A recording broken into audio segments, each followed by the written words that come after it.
The quiet truth of Maya Rivers.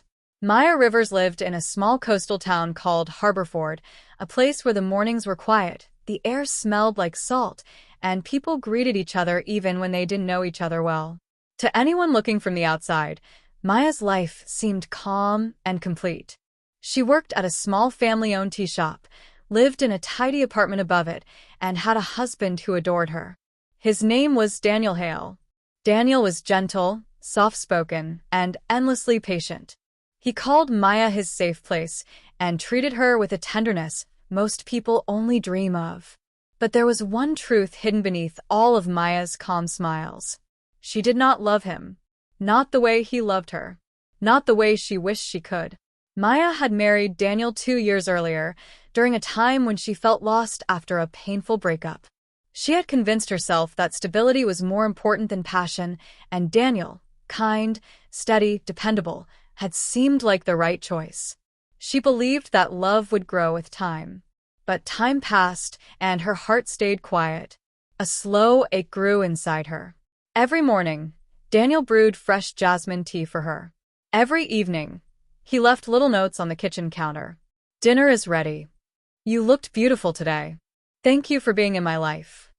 Maya read them with a hollow feeling.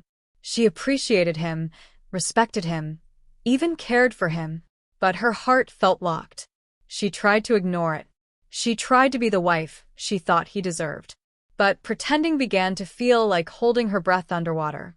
The night, everything shifted. One late September evening, the two of them sat on the rooftop of their building. The town below was peaceful, soft lights, slow waves, quiet streets. Daniel leaned back in his chair and looked at the stars. "Maya," he said softly, "I feel like something is slipping away from us. Tell me if I'm wrong." She froze. Daniel's voice wasn't angry. It wasn't accusing. It was simply tired. "I'm here," she said, but even she could hear how distant her voice sounded. He tried to give her a smile. "I know you don't love easily. I can wait." His hope burned her from the inside, because she knew the truth. He had been waiting for something that wasn't coming. A friend speaks the truth. The next morning, Maya visited her closest friend, Carla, who worked as a photographer downtown. Maya told her everything: the emptiness, the guilt, the fear of hurting a man who had only ever been kind. Carla listened quietly, then said, "Maya, kindness doesn't mean you owe him your life. You owe both of you honesty." The words stayed with her for days. Daniel's dream, her fear.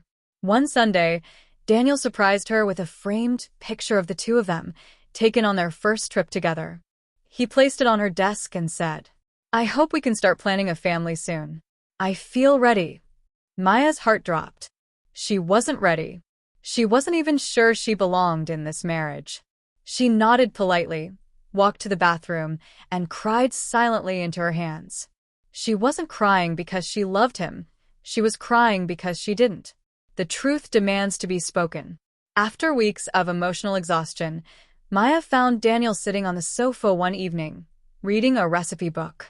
His glasses slid down his nose, and he looked up at her with his usual warm smile. She felt her chest tighten. "Daniel," she said quietly, "can we talk?" He nodded, setting the book aside. Maya sat across from him, hands trembling. "I care about you deeply," she said. "You're a good man. You've been nothing but patient with me. But my heart isn't here. I tried to grow love. I tried so hard. It didn't come." Silence filled the room like fog. Daniel's eyes glistened. He didn't speak for a long moment. "I knew," he said finally. "I hoped I was wrong, but I felt the distance." Tears slid down Maya's cheeks. "I never wanted to hurt you," she whispered. Daniel nodded slowly. "I know, and I don't hate you. But we can't live like this forever, Maya. You deserve a life that feels true. And I deserve someone who chooses me with her whole heart." There was no anger, no shouting, just a deep, quiet sadness. Her leaving. Maya moved into Carla's spare room 2 weeks later. Daniel helped her carry her suitcase to the door, and for the first time in a long while, they truly looked at each other. "Take care of yourself," he said softly. You too, she whispered. As she stepped outside, the cool wind brushed against her face. She felt the weight of guilt, but underneath it a small, fragile sense of relief. She was finally honest, finding her own life. At Carla's home, Maya spent her days helping in the photography studio, taking long walks near the shore, and writing in a journal.